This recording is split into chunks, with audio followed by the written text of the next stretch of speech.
We're waiting for you, Liri, and all of the hostages. And joining us now on U.S.-Israel relations and the expected limitations coming from Secretary of State Antony Blinken is President of the Jerusalem Center for Public Affairs, Dan Diker. Dan, so it's Blinken's fourth visit to Israel in 3 months. Very straightforward. What will he want this time? Well, certainly Antony Blinken has been on shuttle trips back and forth between Washington and Tel Aviv, and certainly making the rounds in the region. Here we see that he is also, he visited Turkey, Greece.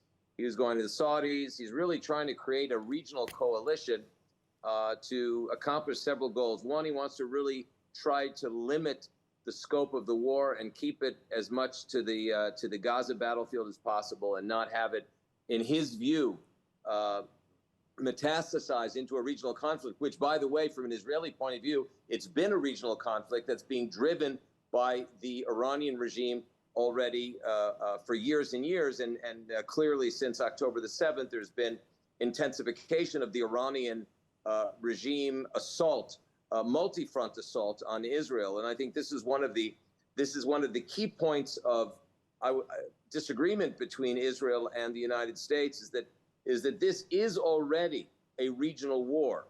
And the Iranian regime is using the Hamas, using the Hezbollah, using the Houthis as their regional proxies to attack Israel on all sides. So the notion that this conflict is going to be limited to the Gaza battlefield is just simply doesn't reflect the reality on the ground.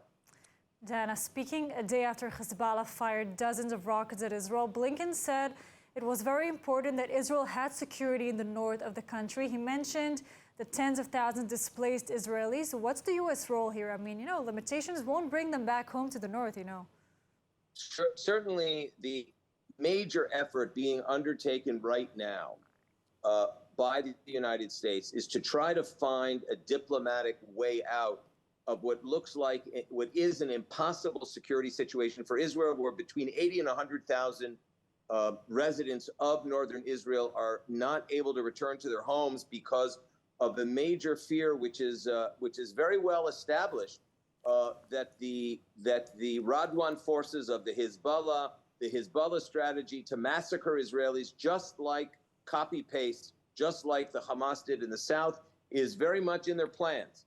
And Israel is clearly not going to allow that to happen. It appears from an Israeli point of view, if you look at all the analysis over the last 48 hours in our assessment at the JCPA, that a major conflict with Hezbollah operated by the mullahs and the IRGC in Tehran is a question of time. It's not a question of if, it's a question of when. And that is because clearly the Hezbollah are in major violation of UN Security Council Resolution 1701 that came out of the first Iranian war back in 2006.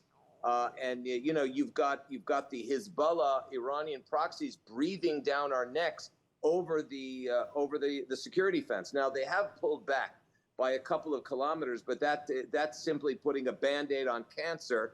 And clearly, if the Hezbollah does not pull back 20 kilometers north of the Israeli northern border, back behind the Litani River, Israel will have no choice but to undertake a major military campaign against the Iranian Hezbollah. And then, that campaign will be far more severe, in our estimation, than what is currently going on in Gaza.